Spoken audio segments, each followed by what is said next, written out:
Alright, what's up guys? Welcome back to the channel and thanks for joining in. So I'm pretty excited about this matchup coming up because what I got right here in front of me is a 2022 992 Porsche Turbo S. Now this one is slightly modified and this is going to be the very first modified 992 on the channel.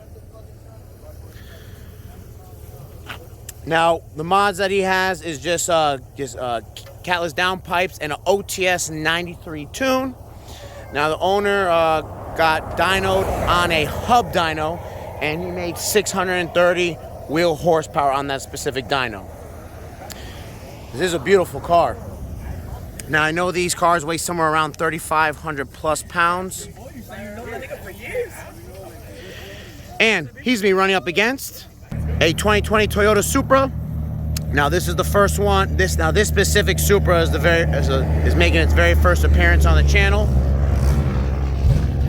He's on a hybrid turbo. It is a pure 800 with port injection, upgraded intake, and downpipe on a custom E85 tune. He is on the stock engine and stock transmission, and the owner had told me he has made 650 wheel horsepower on the dyno.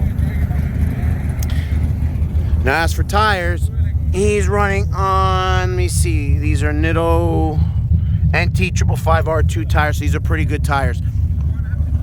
Now these cars are a little bit lighter than the 911s. They weigh somewhere around 3,400 pounds. So for this specific matchup, both owners agreed to one roll right now, and that's only a 45 roll. And both cars are going to be riding solo. So let's see how it goes.